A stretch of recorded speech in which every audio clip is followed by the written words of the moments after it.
আসসালামু আলাইকুম। আপনারা জানেন নতুন কোনো ইনফরমেশন না থাকলে আমি ভিডিও বানাই না। বর্তমানে 4টা আপডেট এসেছে, 4টা নতুন শর্ত এসেছে সার্বিয়ার ভিসার ক্ষেত্রে। এই শর্তগুলো দেওয়া হয়েছে এম্বাসি থেকে। এই শর্তগুলো ফুলফিল না করলে কিন্তু বর্তমানে আর ভিসা দেওয়া হচ্ছে না। তো অবশ্যই আপনার ভিসা নিতে হলে এই যে 4টা শর্ত আছে, এই 4টা শর্ত মানতে হবে। এর কারণটা হচ্ছে জাল জালিয়াতি। ভিসার মধ্যে জাল জালিয়াতি চলে এসেছে, তাই বর্তমানে এই যে শর্তগুলো এগুলো অ্যাড করা হয়েছে সার্বিয়া এম্বাসি থেকে।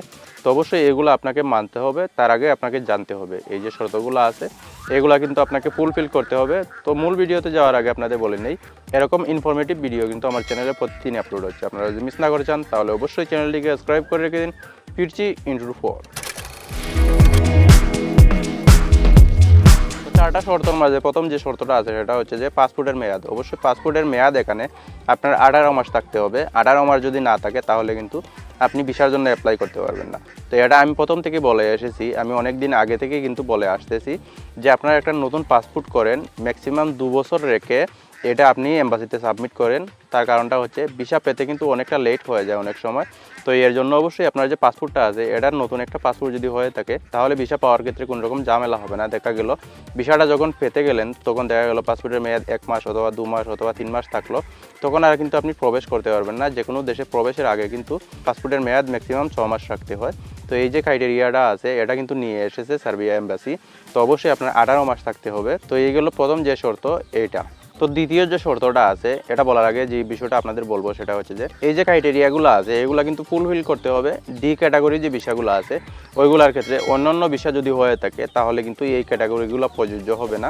এখানে দেখা গেল আপনি স্টুডেন্ট ভিসা অথবা এখানে দেখা যাচ্ছে ফ্যামিলি ভিসা অথবা ট্যুরিস্ট ভিসা আপনি নিতে গেলেন তাহলে কিন্তু এগুলো প্রযোজ্য হবে না। তো 2 নম্বরে যে বিষয়টা আছে সেটা হচ্ছে যে পুলিশ ক্লিয়ারেন্স। পুলিশ ক্লিয়ারেন্সের মেয়াদ কিন্তু আপনার 3 মাস থাকতে হবে। অবশ্যই এক্ষেত্রে দেখা যাচ্ছে যে 3 মাস মেয়াদ রাখতে গেলে নতুন একটা পুলিশ ক্লিয়ারেন্সের প্রয়োজন হচ্ছে। তো অবশ্যই আপনার পুলিশ ক্লিয়ারেন্স যেটা ওটা নতুন নিয়ে আসতে হবে। পুরাতন পুলিশ ক্লিয়ারেন্স যদি হয়ে থাকে তাহলে কিন্তু হবে না। দেখা গেল 1 মাস অথবা 2 মাস অথবা 1.5 মাস মেয়াদ আছে এই যে পুলিশ ক্লিয়ারেন্সগুলো এগুলো আপনি সাবমিট করে দিলেন তাহলে কিন্তু আর হচ্ছে না। এটা হতে হবে অবশ্যই নতুন একটা পুলিশ ক্লিয়ারেন্স, তার মধ্যে কিন্তু রয়েছে সত্যায়িত। এটা সত্যায়িত করে নিতে হবে। সত্যায়িত যদি করে না হয় তাহলে কিন্তু অ্যাপ্লাই করতে পারবেন না।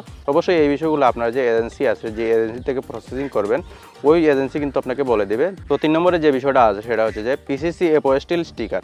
এটা অবশ্যই সত্যায়িত করে নিতে হবে। আমাদের যে পররাষ্ট্র মন্ত্রণালয় আছে এই পররাষ্ট্র মন্ত্রণালয় থেকে কিন্তু এটা সত্যায়িত করে নিতে হবে, তারপর আপনাকে সাবমিট করতে হবে। তো 4 নম্বরে যে শর্তটা আছে সেটা হচ্ছে যে আমাদের জন্য কিন্তু উপকারী।